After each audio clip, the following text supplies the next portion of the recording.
보통 이제 만 19세 미만은 저희가 형사 미성년자라고 보죠. 10살 미만은 어떤 처분도 받지 않아요. 그래서 또 어떤 처분도 받지 않지만 10살부터 14세는 또 흔히 저희가 많이 얘기하는 촉법 소년이기 때문에 소년법에 적용을 받습니다. 그래서 이제 초등학교 고학년 같은 경우는 소년법에 적용을 받을 수도 있으니까 형사적인 절차도 진행이 되었습니다. 학교 폭력이 시작이 될 때 이유 없이 갑자기 어느 순간에 학교 폭력이다 이렇게 시작하진 않아요. 네. 그래서 어떻게 보면은 항상 트리거, 이게 늘 사소한 갈등으로 시작해서 이게 점점 큰 폭력으로 번져요. 결론부터 좀 말씀을 드리면 아이들은 자기가 받은 피해에 대해서 과장되게 말하거나 부풀릴 수도 있습니다. 그렇기 때문에 부모님들은 우리 아이가 말을 하는 대로 고지고대로 믿어야 되나 하면서 좀 의심되실 수도 있어요. 그래서 부모님이 우리 아이가 말을 하는 게 그래도 사실이다 라고 믿어야 되는 신호 3가지를 제가 알려드릴게요. 이렇게 학교에서 조사를 하고 교육지원청으로 넘어와서 학폭위가 열리고 하는데 선생님들도 굉장히 조심하더라고요. 이 아이가 학폭 피해자다, 이 아이가 가해자다 안 알려지게 조심하시는데 조사받으러 왔다 갔다 하면 소문이 날 수밖에 없을 때도 있어요. 그러면 사실 학폭 신고 안 하고 안녕하세요. 콩나물쌤 전병규입니다. 오늘은 이혜은 변호사님을 모셨습니다.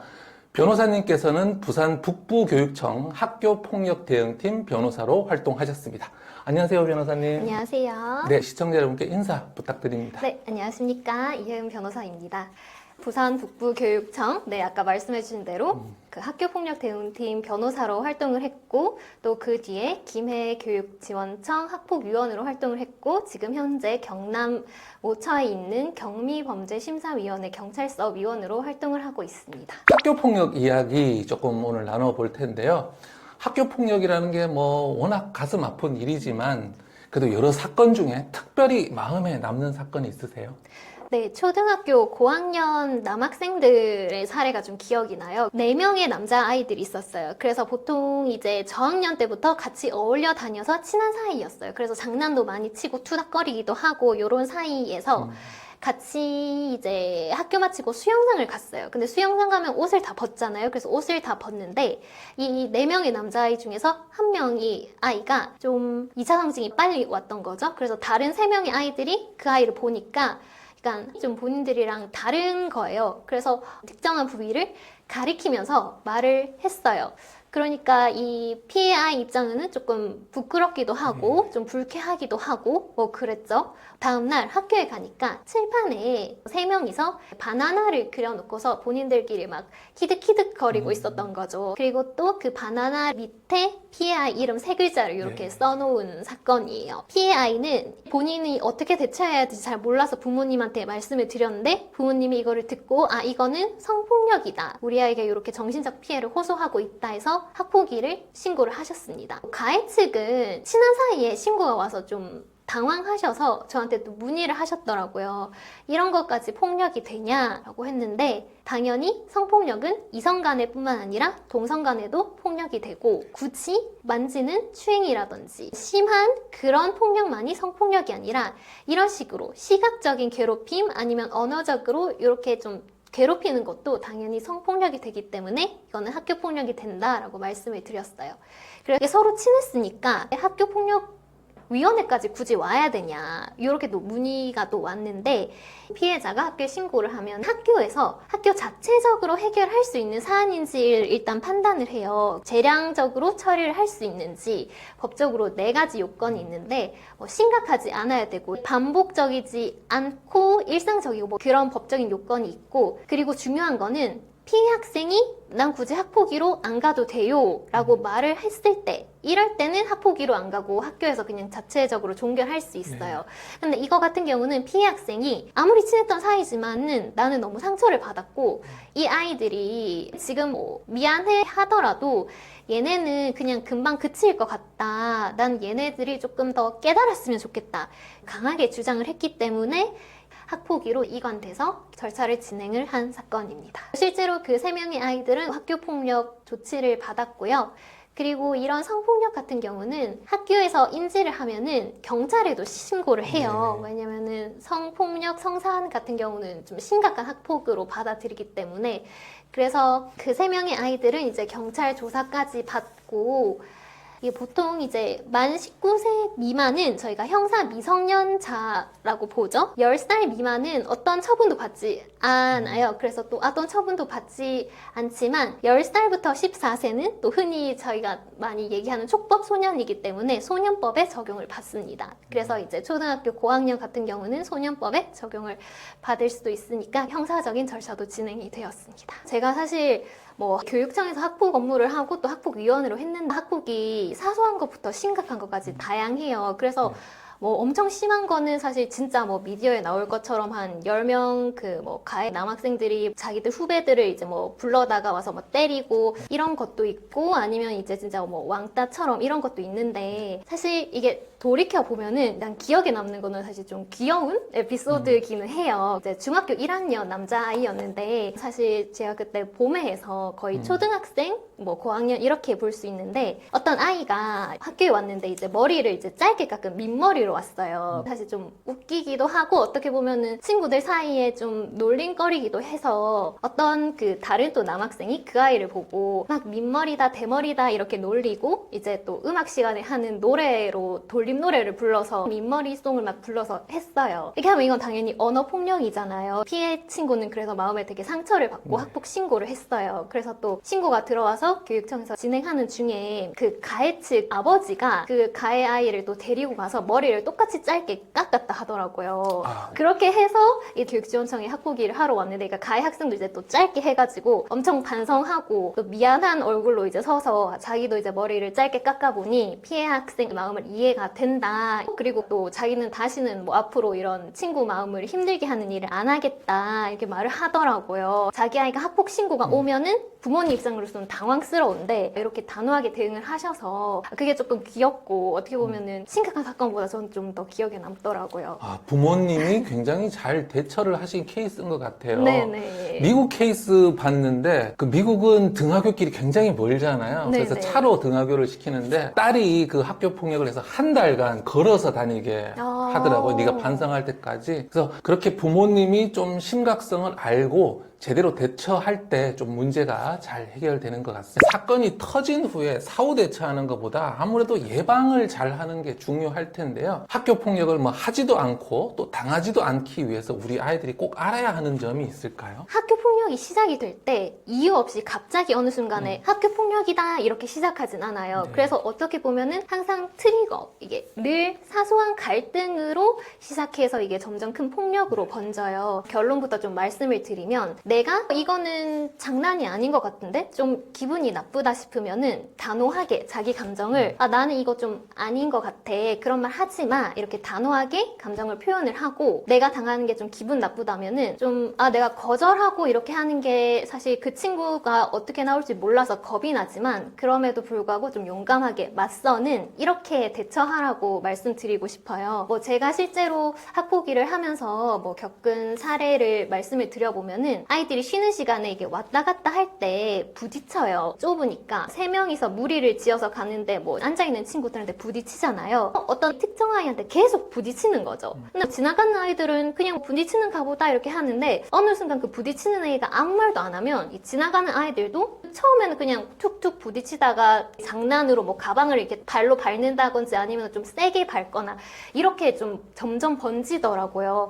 그래서 항상 학교 폭력이 이런 식으로 가서 처음부터 내가 이렇게 누군가가 이게 툭툭 건드렸다면은 실수거나 하면은 그냥 넘어가지만 이게 몇 번이나 반복이 되면은 이거는 좀 안 했으면 좋겠어. 나 좀 안 건드리고 좀 반대로 돌아가 줄래? 라든지 이렇게 말을 하는 게 감정을 표현하는 게 좀 중요하다고 생각을 합니다. 가해자가 되는 아이들 같은 경우에는 보통 이제 자기는 장난이라고 생각하는 경우가 많더라고요. 제가 이제 교실에서 아이들한테 지도할 때는 상대방도 즐겁게 같이 웃으면 장난이 되는 거고 상대방이 기분이 나쁜데 그게 계속되면 학교 폭력이 된다고 그렇게 아이들에게 이야기를 했거든요. 그래서 우리 부모님들도 아이들에게 항상 상대방의 반응과 감정을 잘 살피라. 그리고 피해자 입장일 때는 자기가 원하지 않는 것을 단호하게 얘기해라. 라는 말씀을 해주셨습니다. 아이가 학교폭력 피해를 겪고 있는 것 같다라고 좀 의심될 때가 있잖아요. 그쵸. 부모님이. 그럴 때 부모가 꼭 확인해야 하는 그런 점이 있을까요? 부모님이 적극적으로 아이를 보고 관찰하는 거는 되게 좀 필요하다고 생각을 해요. 초등학교 저학년 아이였는데 학교 입학하기 전엔 안 그랬는데 입학하고 나서는 동생한테 좀 욕설을 하고 방문을 쾅쾅 닫고 화장실 문을 쾅쾅 닫고 이랬대요. 그래서 이 어머니가 얘가 분명히 학교에서 자기가 이런 일을 겪고 있을 거다. 그래서 겪은 일을 똑같이 동생한테 하는 것 같다 해서 이렇게 학교에 문의를 해서 실제로 학폭 당하는 거를 발견을 하셨어요. 이렇게 부모님이 사실 개입하는 거는 또 필요하다고 보긴 해요. 근데 이게 또 너무 지나치게 개입을 하시면 예를 들어서 아이들은 굉장히 잘 싸우고 부딪히잖아요. 학교에 있으면은 사실 나 너랑 안 놀아? 그래, 우리 앞으로 놀지 말자. 뭐 이렇게 하면서 서로 말 안 하는 사이. 뭐 급식실에서도 밥도 안 먹고 이렇게 서로 약간 좀 삐지기도 하고 이렇게 했는데 부모님한테는 집에 가서 걔가 나 뭐 괴롭혀서 나 이제 걔랑 안 놀려고 이렇게 하면은 부모님 입장에서는 화를 내시면서 당장 뭐 학폭 신고하시거나 하실 수 있어요. 아이들은 이미 감정이 좀 해소가 됐는데 부모님이 나서니까 아이들 싸움이 그 부모님 싸움, 어른 싸움이 돼서 이제 아이들은 이미 화해를 했는데 부모님이 막 이렇게 화내시고 걔 정말 나쁜 아이야 하면서 막 절차가 진행되고 하니까 나는 이제 화가 풀리고 걔랑 친하게 지내고 싶었는데 학폭을 계속 한다니까 이제 와서 엄마 나 그만할래 이 말을 좀 못하더라고요. 해서 그냥 쭉 그냥 학폭으로 가서 이제 오히려 친하게 지낼 수 있었는데 돌이킬 수 없는 사이가 돼버리기도 하고 이렇더라고요. 어떻게 보면 부모님 입장에서는 아이가 집에 와서 뭐 누가 나 괴롭혔어 했을 때 화가 나고 하지만 아이한테 침착하게 물어봐서 어떤 일이 있었는지 상대 아이는 어떻게 생각을 했는지 일방적으로 당했다고 아이는 말하는데 이게 쌍방일 수 있거든요. 이런 식으로 아이의 말을 듣고 판단을 하시고 조금 침착하게 대응을 하시는 게 애들은 싸우면서 크니까 하면서 좀 무관심하게 애들이 뭐 어떻게 학교 생활하든 관심 없게 하는 것도 있어서는 안 되지만 그렇다고 아이들이 사소하게 오늘 누구랑 다퉜어, 나 누구 싫어 이렇게 할 때마다 일일이 학교에 전화를 하고 선생님한테 왜 우리 아이 이렇게 하게 됐나요? 라고 하는 것도 좀 지양하셨으면 좋겠다는 아이들이 다투거나 갈등을 빚는데 너무 많이 개입을 하거나 사소한 것까지 개입을 하면은 안 되지만 그렇다고 또 무관심해서는 안 된다고 했잖아요. 그게 또 중요한 이유는 우리가 궁극적으로 바라는 거는 아이들이 학교를 졸업을 해서 한 명의 독립된 성숙한 어른이 되고 사회인이 되기를 바라는 것이기 때문에 그래서 부모님도 너무 아이가 걱정돼서 아이가 조금이라도 상처를 받았을까봐 내가 해결해줘야지 이렇게 나서시는 것도 사실 필요할 때가 있지만 조금 한 발 물러서서 아이가 스스로 갈등을 해결할 수 있는 능력을 주시는 게 그래서 이게 학교 폭력인지 장난인지 또 분쟁인지 해결할 수 있는 갈등인지 이 경계선을 파악을 하셔서 부모님께서 이거는 굳이 내가 개입을 안 해도 아이가 스스로 갈등 상황을 해결하면 되겠구나 좀 기다려 주시는 것도 또 필요하다고 생각합니다. 아동학대랑 학교폭력이 약간 비슷한 게 옛날에는 너무 무관심했어요. 그래서 아이가 학교에서 뭐 맞고 와도 뭐 그럴 수 있다 그러면서 아이 방치하는 경우가 많았는데 요즘에는 이제 반대로 진짜 별거 아닌 거 가지고 너무 일을 부풀리는 크게 키우는 경우가 있는데 제가 한 가지 말씀드리고 싶은 것은 아이들이 절대 집에 와서 자기 잘못은 얘기를 안 해요. 맞아요. 꼭 하는 말이 나는 아무것도 안 했는데 맞아요. 제가 그랬어. 나는 아무것도 안 했는데 선생님이 그랬어 라고 이야기를 하거든요. 이게 뭐 꼭 거짓말이라고 하기보다는 어린 마음에 그렇게 이야기를 하니까 항상 아이의 말 그 뒤를 조금 생각을 해보시고 우리 아이도 뭔가 있지 않을까 그리고 어느 정도일까 한번 살펴보는 거 꼭 필요하겠네요. 아이들은 자기가 받은 피해에 대해서 과장되게 말하거나 부풀릴 수도 있습니다. 그렇기 때문에 부모님들은 우리 아이가 말을 하는 대로 고지고대로 믿어야 되나 하면서 좀 의심되실 수도 있어요. 그래서 부모님이 우리 아이가 말을 하는 게 그래도 사실이다 라고 믿어야 되는 신호 3가지를 제가 알려드릴게요. 첫 번째는 일관성입니다. 우리 아이가 딱 어느 날 집에 와서 내가 이런 일을 당했어요 라고 했는데 밥을 먹고 나서 정말 그런 일을 당했니? 라고 물어봤을 때 또 말이 바뀔 수도 있어요. 그런데 말이 바뀌지도 않고 정말 그렇게 당했다 라고 육하 원칙에 따라서 그걸 똑같이 말을 한다면 아, 우리 아이가 정말 이런 일을 당했구나 라고 판단하실 수 있어요. 그래서 첫 번째 그게 일관성이고, 두 번째는 합리성입니다. 학교폭력이 이유 없이 일어나진 않아요. 내가 가만히 가는데 묻지마 폭력이 당연히 있을 수 있지만 그것보다는 관계적 폭력이 많기 때문에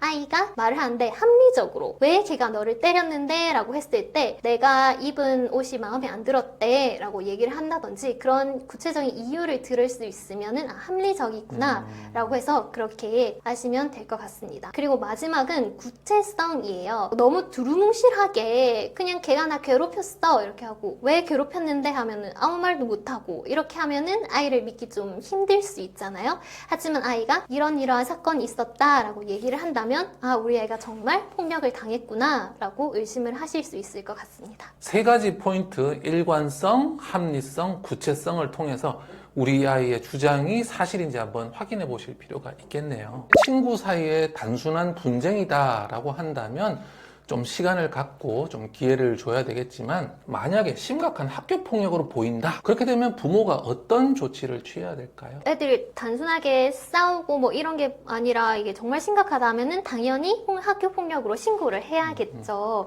이걸 사실 방치하거나 이렇게 하는 것도 아이 입장에서는 부모님이 나를 보호해주지 않는구나 이렇게 생각을 할 수 있어서 당연히 부모님은 그거를 안 즉시 학교에 신고를 해야 됩니다. 학교에 신고하는 거는 학교 선생님한테 가서 할 수도 있고 아니면은 경찰청 그 내부에 117 번호가 있어요. 거기에 문자를 해도 되고 아니면 직접 전화를 해도 되는데, 거기에 전화를 하면은 그 아이가 소속된 학교로 그게 내용이 전송이 되더라고요. 해서 그렇게 신고를 하시면 됩니다. 신고를 하시면 이제 절차가 진행이 되는데, 절차에 대해서 약간 조금 말씀드리자면은 뭐 학교에 신고를 하시면 학폭 담당 선생님이 아이를 불러서 사실 확인서를 받아요. 피해 아이를 부르고 또 따로 가해 아이를 다른 방에 분리해서 불러서 피해 아이가 이런 때문에 학폭을 받았다라고 확인을 하면 가해 아이한테 너 정말 피해 아이한테 이런 일을 했니? 이렇게 사실 확인을 해요. 근데 이게 선생님들 업무이 부담이 된다 해서 지금 전담 조사관이라고 해서 퇴직 경찰관이라든지 관련 분들 부르기도 하는데, 이렇게 학교에서 조사를 하고 교육지원청으로 넘어와서 학폭위가 열리고 하는데, 선생님들도 굉장히 조심하더라고요. 이 아이가 학폭 피해자다, 이 아이가 가해자다 안 알려지게 조심하시는데, 조사받으러 왔다 갔다 하면 소문이 날 수밖에 없을 때도 있어요. 그러면 사실 학폭 신고 안 하고 바로 경찰 가서 신고만 해도 상관은 없습니다. 네, 2부에서 계속 변호사님과 이야기 나누도록 하겠습니다.